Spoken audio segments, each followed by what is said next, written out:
देश में आज कृष्ण जन्माष्टमी की धूम है। शहर शहर आस्था और भक्ति के रंग देखने को मिल रहे हैं।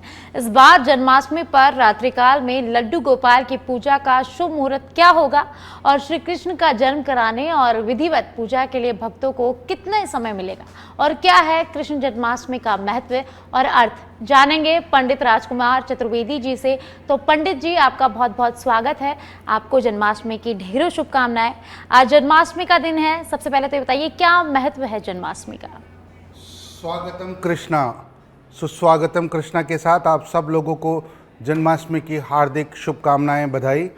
भाद्रपद माह कृष्ण पक्ष अष्टमी तिथि मध्य रात्रि 12 बजे भगवान विष्णु के 8वें अवतार के रूप में श्री कृष्ण का प्राकट्य हुआ था और मथुरा में काल ग्रह में इनका जन्म हुआ था और वसुदेव फिर इन्हें छोड़ करके आए थे।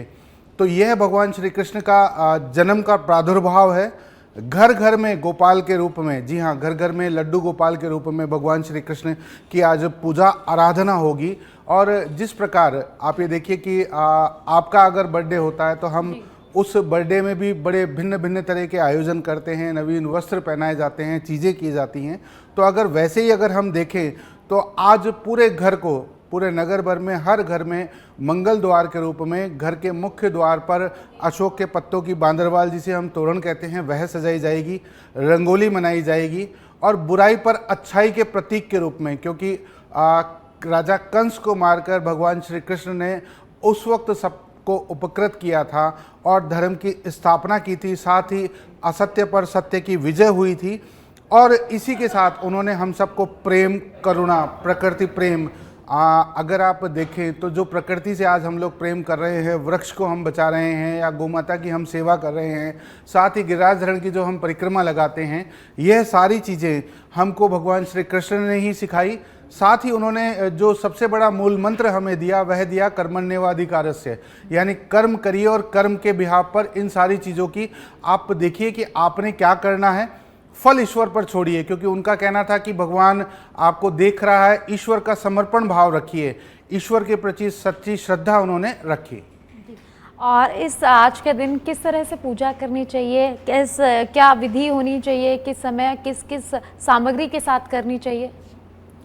देखिए, जन्माष्टमी पर लड्डू गोपाल जी के विग्रह को हम लोग प्रातः काल तो अभिषेक करते ही करते हैं, क्योंकि प्रातः काल का अभिषेक के बाद आप उन्हें भोग वगैरह सब लगाते हैं, लेकिन रात्रि में अर्धरात्रि उनका महाअभिषेक किया जाता है। इस महाअभिषेक में पंचामृत, जी हाँ, दूध, दही, घी, बूरा और शर्करा, शहद मिलाकर जो हम 5 द्रव्यों से पंचामृत बनाते हैं, उस पंचामृत से ठाकुर जी का अभिषेक करते हैं। और हमारे हिंदू धर्म में एक परंपरा है कि हम जब भी तीर्थाटन पे जाते हैं, चाहे हम हरिद्वार जाएं, हम वाराणसी जाएं, हम प्रयागराज जाएं, तो हम तीर्थ का जल भी ला कर के रखते हैं। तो विभिन्न तीर्थ का जल जो आपके पास उपलब्ध हो, उससे भी आप ठाकुर जी को अभिषेक करें और नूतन नवीन वस्त्र धारण करा करके और माल्यार्पण उन्हें करें, माला का श्रृंगार करें। साथ ही केसर, चंदन, तिलक, उन्हें बहुत सुगंध उन्हें पसंद है तो वह आप उन्हें लगाएं। और साथ ही विशेषकर हमारे जो कान्हा जी हैं वह माखन चोर, चित्त चोर भी कहलाते हैं, तो माखन मिश्री का उन्हें भोग लगाया जाता है।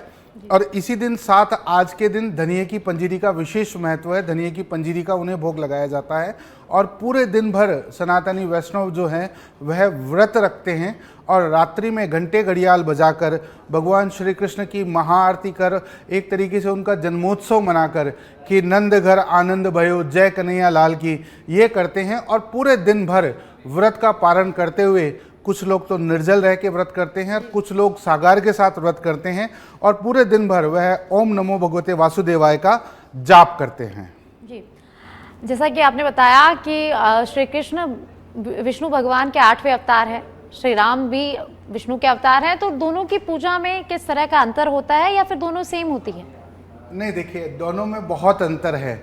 अगर आप देखेंगे तो प्रभु श्री राम बड़े मर्यादित थे और आज भी अगर आप देखेंगे तो बड़े मर्यादा से उनका आचरण होता था। प्रभु श्री राम का जन्म जो हुआ था वह दिन में हुआ था और 9वें तिथि मधुमास पुनीता, तो 9वीं तिथि में उनका जन्म हुआ था। और ज्योतिष शास्त्रों के हिसाब से अष्टमी तिथि को उतना अच्छा नहीं मानते हैं, लेकिन भगवान श्री कृष्ण ने, चूंकि अंधकार को भी ज्योतिष में अच्छा नहीं माना जाता है, तो उन्होंने इसीलिए रात्रि के समय जन्म लिया।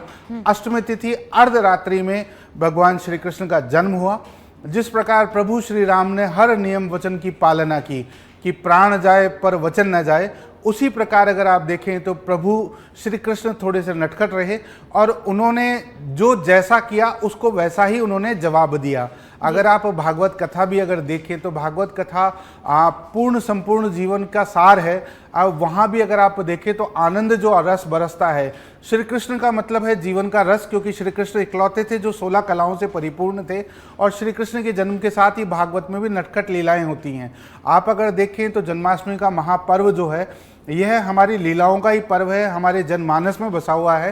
क्योंकि आज अगर आप देखें तो घर घर में लड्डू गोपाल तो सजाए जाएंगे, साथ में जिनके भी घर में 1 वर्ष से लेकर के 5-7 वर्ष तक के जितने भी बालक हैं, आज उन सबको भी लड्डू गोपाल जी की ड्रेस पहना करके उन सबके भी अगर आप देखें तो उनके बांसुरी सजाई जाएगी, उनके मोर मुकुट का तिलक लगाया जाएगा। तो यह जनमानस का त्योहार है, आम जन का त्योहार है, पूरे भारत नहीं अपितु पूरे वर्ष में मनाए जाने वाला त्योहार है। जी, अगर हम पूजा की बात करें तो मोर पंख और बांसुरी से भी पूजा की जाती है, तो इनका क्या महत्व है? देखिए, मोर पंख ठाकुर जी को बड़ा प्रिय था। और अगर आप देखें तो जैन धर्म में सबसे ज़्यादा अगर पवित्र किसी को माना जाता है तो मोर पंख की पिच्छी को ही माना जाता है। और मोर पंख के बिना ठाकुर जी की सेवा नहीं हो सकती है। अगर आप कहीं जा भी रहे हैं तो आप चाहे श्याम जी के यहाँ जाएं तो वहाँ भी मोर पंखी का झाड़ा होता है, मोर सड़ी लहरा ही रहे। तो मोर पंख जो है वह सबसे पवित्र माना गया है। और बांसुरी वादन में तो श्री कृष्ण सबको मन मोह लेते थे, तो वह बांसुरी वादन था उनका। और बांसुरी और मोर पंख के थ्रू ही उन्होंने पूरे जगत को जीता, या ये कह लीजिए कि सबके मन मोहना वह कहलाए। इस बार जन्माष्टमी तिथि को लेकर के थोड़ा सा भ्रम था। कुछ लोग कह रहे थे कि 15 अगस्त को भी जन्माष्टमी है, कुछ लोग कह रहे थे 16 अगस्त को भी जन्माष्टमी है। जन्माष्टमी की जो अष्टमी तिथि है 15 अगस्त को 11:50 पर आई और 16 अगस्त को यह रात्रि 9:35 पर होने के कारण उद्यात में, चूंकि आज 16 अगस्त को जन्माष्टमी की तिथि है, तो जयपुर में जो नगर आराध्य देव राधा गोविंद देव जी, चित्तौड़ के नगर आराध्य देव श्रीनाथ जी, साथ ही मथुरा सहित अनेक स्थानों पर यह जन्माष्टमी पर्व आज मनाया जा रहा है। क्योंकि आज वृषभ का चंद्रमा भी है, जिस चंद्रमा में भगवान श्री कृष्ण का जन्म हुआ। लेकिन अगर आप देखें तो रोहिणी नक्षत्र आज नहीं है, जिस नक्षत्र में उनका जन्म हुआ। तो सीकर में जो रेवासा पीठ है, मलुक पीठाधीश्वर महाराज, उनकी तरफ से जन्माष्टमी का महापर्व कल मनाया जाएगा। क्योंकि तो इस तरीके से 2 नहीं 3 दिन, अभी तो ठाकुर जी का उत्सव है, जितने दिन आप मना सके मनाइए। जी, जैसा कि पंडित जी आपने अभी बताया कि कोई निर्जला व्रत करता है, कोई कैसा व्रत को, आज तो कान्हा का जन्म हुआ था, जन्मदिन है उनका, सब अपने, तो ये व्रत का क्या महत्व है, क्या जरूरी होता है व्रत करना? देखिए, व्रत जो है हमारे समर्पण भाव को दर्शाता है। पूजा में जप तप और संयम का महत्व है, और उसी संयम और जप तप में एक व्रत भी शामिल होता है, ताकि व्रत में यह हम लोग व्रत रख करके ठाकुर जी के प्रति अपनी कृतज्ञता प्रकट करते हैं कि दिन भर हम जाप कर रहे हैं। और निर्जल रह करके कुछ लोग, और कुछ लोग सागार के साथ ठाकुर जी को जब मध्य रात्रि जब उनका जन्म करा लेते हैं, उसके बाद यह व्रत खोलते हैं। पंडित जी, कृष्ण जी और लड्डू गोपाल जी में क्या अंतर है? दोनों का स्वरूप एक ही है। हाँ, लेकिन पूजा दोनों की अंतर होती है। पूजा में ऐसा कुछ नहीं है। बाल स्वरूप लड्डू गोपाल जी है, और भगवान श्री कृष्ण का जो सबसे बड़ा नटखट स्वरूप था वह लड्डू गोपाल जी का स्वरूप ही था। और उनके नटखट स्वरूप में ही आनंद आते हैं। आप देखिए, इसी वजह से घर घर में लड्डू गोपाल जी की सेवा होती है, ताकि वह कान्हा जी की सेवा हम कर पाएँ। और भगवान श्री कृष्ण कह भी गए थे कि लड्डू गोपाल जी और गोमाता के रूप में मैं कलयुग में रहूँगा। तो घर घर में लड्डू गोपाल जी की सेवा होती है, और छोटे बालकों को लड्डू गोपाल जी बना करके उनकी सेवा अर्चना की जाती है। और आज प्रभु श्री कृष्ण का प्राकट्य दिवस मनाया जाएगा, और कल घर घर में नंदोत्सव का आनंद लिया जाएगा, जहाँ नंद घर आनंद भयो के गीत गाए जाएंगे, और छोटे बच्चों को पालनों में झुलाया जाएगा, और फूल फल और टॉफ़ी बिस्कुट की उछाल होगी। जी, भगवान श्री कृष्ण का जन्म कारागृह में हुआ पंडित जी, लेकिन उससे पहले जितने भी उनके भाई हुए, कंस ने उन सबको मार दिया, लेकिन श्री कृष्ण को वो नहीं मार पाए। तो कृष्ण ने जन्म लेते ही बता दिया कि उनके पास अपार शक्तियां हैं।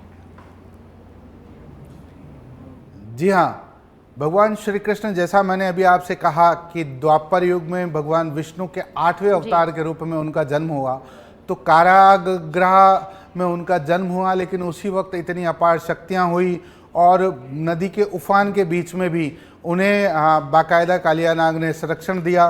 और वर्षा ऋतु के प्रादुर्भाव में भी अगर आप देखें तो वह उस जगह पहुंच पाए, और उनके बाद उन्होंने, चूंकि वह तो अवतार थे, तो उन्होंने नटखट लीलाएं करी, राक्षसी पूतना का वध हो बाल्यकाल में, या बहुत सारी जो चीज़ें वो करते गए। आप ये कह लीजिए कि जो गीता का ज्ञान भी उन्होंने अर्जुन को दिया, यह सारी चीज़ें उनके अवतार के रूप में ही उनको दिखाती है, क्योंकि भगवान श्री कृष्ण हमें सिखा के गए हैं। पहला जो सबसे बड़ा भाव उन्होंने जो सिखाया अवतार के रूप में, वह यह था कि कर्म करना है, कर्मण्येवाधिकारस्य। उन्होंने हमें जीवन जीने की कला सिखाई। साथ ही उन्होंने यह कहा कि कर्म पे ध्यान देना है, निष्काम कर्म करना है, फल की चिंता हमने बिल्कुल नहीं रखनी है। साथ ही उन्होंने हम सबको यह सिखाया कि दूसरों की सेवा करनी है। अपने पूरे अवतार में अगर आप देखें तो वह सबकी सेवा करते रहे, जीव दया करुणा का भाव उन्होंने हमको सिखाया। और साथ ही उन्होंने यह बताया कि गोमाता, श्री कृष्ण के समय में तो यह होता था कि जिसके पास जितना गोधन उतना वह अमीर कहलाता था। अगर आप देखें तो गोधन यह कि अगर हम बात करें तो अगर आप गोमाता का घृत, दूध, दही यह अर्पण करते रहते हैं तो आज भी आयुर्वेद हमें वहीं लेकर के आ रहा है कि सारी बीमारियां हमारी उनसे दूर हो सकती है। इसके अतिरिक्त भगवान श्री कृष्ण प्रकृति प्रेमी भी थे। उन्होंने गोवर्धन पूजा, जी हाँ, भगवान इंद्र की पूजा के बजाय उन्होंने गोवर्धन पूजा का महत्व हमें समझाया, जहाँ उन्होंने प्रकृति संरक्षण पर ध्यान दिया कि अगर हम प्रकृति का ध्यान नहीं रखेंगे तो प्रकृति हमारा ध्यान नहीं रखेगी। और इसी के साथ अगर आप देखें तो दूसरों के प्रति प्रेम, आत्मज्ञान, और अर्जुन को जो उन्होंने गीता में उपदेश दिया, अर्जुन को गीता में उन्होंने जो उपदेश दिया, उस उपदेश का सार यही था कि आप कमज़ोर नहीं हो, आपका वक्त कमज़ोर है। तो हमें गीता पढ़नी चाहिए। गीता हमें यह सिखाती है कि व्यक्ति को निष्कर्म कर्म करने चाहिए और फल की इच्छा नहीं करनी चाहिए, फल भगवान पे छोड़ने चाहिए, क्योंकि ठाकुर जी स्वयं भगवान के प्रति जो समर्पण भाव हमारा रहेगा, वह हमें हमारे कर्म के इच्छित जो फल है वह हमें प्राप्त करा पाएगा। इसीलिए भगवान श्री कृष्ण कर्म योगी भी कहलाए।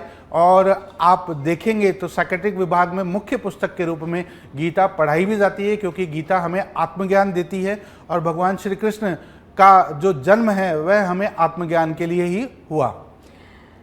श्री कृष्ण का नाम, भगवान श्री कृष्ण का नाम कृष्ण कैसे पड़ा पंडित जी?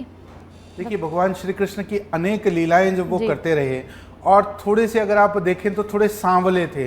अगर कृष्ण को आप देखें तो कृष्ण तो थोड़ा हल्का सा जो सांवला होता है उसे ही कृष्ण के रूप में कहा गया। भगवान श्री कृष्ण भी थोड़े से सांवले थे, इस वजह से उनका नाम कृष्णा पड़ा। जी पंडित जी, आज जन्माष्टमी है, सब लोग मंदिरों में जा रहे हैं, पूजा अर्चना कर रहे हैं, लेकिन क्या जन्माष्टमी के दिन मंदिर जाना जरूरी होता है? देखिए, ये अपनी श्रद्धा का विषय है। अगर मंदिर जा कर के हम लोग मंदिरों से ओज लेकर के आते हैं और मंदिर जाने पर हमें ईश्वर के दर्शन करने पर जो मन की संतुष्टि का भाव होता है, वह आप देखिए तो करोड़ों रुपए से भी बड़ा भाव होता है। इसी वजह से हम मंदिर जाते हैं। और अगर आप देखेंगे तो शहर के जो प्रमुख मंदिर है, गोविंद देव जी मंदिर हुआ, इस्कॉन टेम्पल हुआ, यहाँ अगर आप देखेंगे तो आज लाखों की संख्या में लोग ठाकुर जी के दर्शन करने जाएंगे। तो मंदिर दर्शन करने से हमारा मन पवित्र होता है, और साथ ही हम मंदिर के प्रति हम ओज लेकर के मंदिर से आते हैं, जो हमें हमारे सभी प्रकार के सारी जिज्ञासाओं को शांत करता है। पंडित जी, आज कृष्ण जन्मोत्सव है, तो महिलाएं और पुरुष सब लोग पूजा करते हैं, और लेकिन क्या दोनों की पूजा विधि में कोई अंतर होता है या सब कुछ सेम तरीके से होता है? देखिए, पूजा विधि में कहीं कोई अंतर नहीं है, क्योंकि हम तो हमेशा ही मानते हैं कि स्त्री से ज़्यादा, पुरुषों से ज़्यादा हमने स्त्रियों को माना है। अगर आप देखें भी तो हमारे यहाँ नाम में सीता राम जो होता है, पहले सीता फिर राम, पहले राधे और फिर श्याम। तो हमारे यहाँ तो स्त्रियों के हाथ में ही पूरी पूजा की कमांड होती है। बस यह दिन चूँकि पवित्र दिन होता है, तो इस दिन सब मांगलिक वस्त्र धारण करते हैं।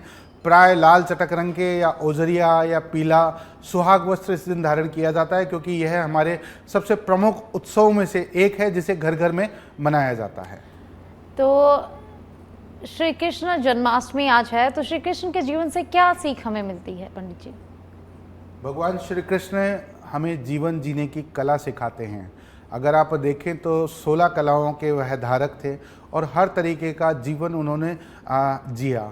उन्होंने सबसे पहले हमें क्षमा करना सिखाया, जो आजकल व्यक्ति नहीं कर पा रहे हैं। आप देखें तो लोगों के पास धीरज नहीं है, लेकिन उन्होंने जरासंध को 100 बार क्षमा किया और उसके बाद फिर जरासंध का सर काटा। इसी तरीके से भगवान श्री कृष्ण हमें कर्म की तरफ ध्यान देते हैं। भगवान श्री कृष्ण का जो मूल उद्देश्य है, जो हम सबको सिखाया उन्होंने, वो कर्मण्येवाधिकारस्य, कि कर्म करिए, फल की चिंता ना करिए। आजकल की जो युवा पीढ़ी है वह कर्म करने से पहले ही फल की चिंता करती है। हम कर्म करें और फल ईश्वर पे छोड़ें, साथ ही ईश्वर के प्रति हम समर्पण भाव रखें। आजकल ईश्वर के प्रति समर्पण भाव बहुत कम लोग रख पाते हैं। अगर हम समर्पण भाव रखेंगे तो जो हम चाहते हैं वे सभी कार्य हमारे पूरे होंगे। साथ ही भगवान श्री कृष्ण ने हमें जीव दया सिखाया कि हम जीवों पर दया करें, प्रकृति का प्रेम सिखाया, गौ माता के प्रति उनकी अपाट और अटूट श्रद्धा थी, और साथ ही सब तरीके से एक तरीके से आप मान के चलिए पूर्ण जीवन जिसे हम कहें, वह जीवन जीने की कला वह सिखाते हैं। उनका जीवन हमें हर प्रकार से, आप जब कभी भी आपको समय मिले आप गीता का ज्ञान पढ़िए, गीता पढ़िए, गीता से आपको जीवन जीने की सीख प्राप्त होगी। पंडित जी, पूजन के लिए किस तरह का प्रसाद बनाया जाए, क्या बनाया जाए आज? देखिए, जो सबसे बड़ा प्रसाद है वह तो माखन मिश्री का प्रसाद है, जो घर घर में बनाया जाएगा, क्योंकि प्रभु श्री कृष्ण को सबसे ज़्यादा प्रिय था वह माखन मिश्री का प्रसाद है। माखन मिश्री प्रसाद के साथ आज घर घर में धनिये की पंजीरी का विशेष भोग लगाया जाएगा, और इसके साथ आज सागारी सामान का ठाकुर जी के भोग लगाया जाता है, और उसी सागारी सामान का रात्रि मध्य रात्रि महाआरती के उपरांत सब पारण करते हैं। जी, और जैसे कुछ हम लोग जैसे ऑफिस आते हैं तो ऑफिस में कोई ऐसे फटाफट कोई पूजा का कोई मंत्र है कि फटाफट पूजा करो या ऑफिस चले जाओ, ऐसा देखिए, कुछ? मन और मानस की पूजा आप जहाँ कहीं भी हो भगवान श्री कृष्ण का जाप करें, और नहीं तो ओम नमो भगवते वासुदेवाय का आप जाप करेंगे तो भगवान श्री कृष्ण आपको प्राप्त होंगे। जी, तो आज जन्माष्टमी का पर्व है, कुछ स्पेशल जैसे आज कुछ अलग होने वाला है।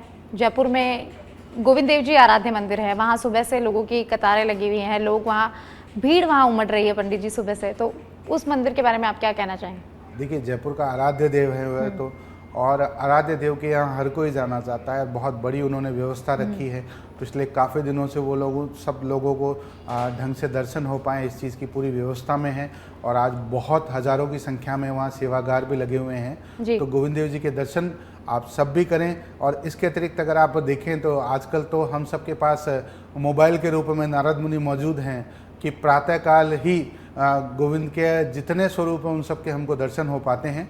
तो जो सक्षम हैं वह दर्शन करने जाएं, और बच्चे और बुजुर्ग, जी हाँ, 8 साल से नीचे और 7 साल से ऊपर के मोबाइल पर दर्शन करें, और वह लोग व्रत भी ना करें, क्योंकि शास्त्र भी उनके लिए व्रत के लिए मना करते हैं।